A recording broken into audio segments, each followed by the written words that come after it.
Welcome to KTV news Telugu. నా పేరు సుమలత. వైఎస్ఆర్ జిల్లా ఎర్రగుంట్ల మండలం కలమల్ల గ్రామంలో పురాతనమైన శివాలయం లక్ష్మీ చెన్నకేశవ వీరభద్రుడి దేవాలయాల ఎదుట తొలి తెలుగు శాసనాలను గుర్తించిన అధికారులు ఈ నెల 29వ తారీఖున జరగబోయే తెలుగు దినోత్సవాల వారోత్సవంలో భాగంగా సాంస్కృతిక కార్యక్రమాలకు ఏర్పాటు చేయాలని అధికారులకు గ్రామస్తులకు జిల్లా కలెక్టర్ లోతేటి శివశంకర్ తెలపడం జరిగింది. ఈ కార్యక్రమంలో జిల్లా ఎండోమెంట్ డిపార్ట్మెంట్, జిల్లా విద్యాశాఖ అధికారులు, మండల విద్యాశాఖ అధికారులు, పంచాయతీరాజ్ శాఖ వారు తదితరులు పాల్గొన్నారు. గుర్తుంచే విధంగా, ఒక గుర్తుండిపోయే విధంగా, అలాగే మనకి తొలి తెలుగు శాసనం లభ్యమైన కలమల్ల ఎర్రగుంట్ల మండలం జమ్మలమడుగు నియోజకవర్గం ఆ ప్రాంతంలో మనకు చెన్నకేశవ స్వామి గుడి ఉంది, అలాగే వీరభద్రుని ఆలయం ఉంది, శివాలయం.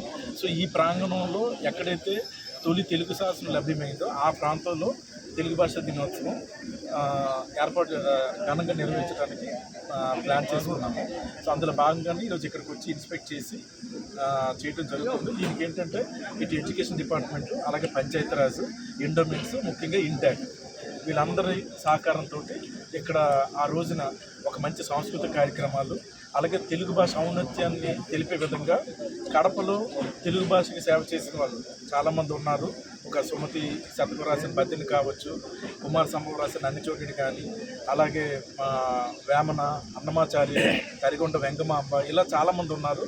సో వీళ్ళందరినీ కూడా గుర్తు చేసుకునే విధంగా ఒక శ్రీకృష్ణదేవరాయలకు సంబంధించి ఒక నాటిక కూడా, ఒక డ్రామా కూడా వేయటం జరుగుతుంది ఇంటెక్ వారి ఆధ్వర్యంలో.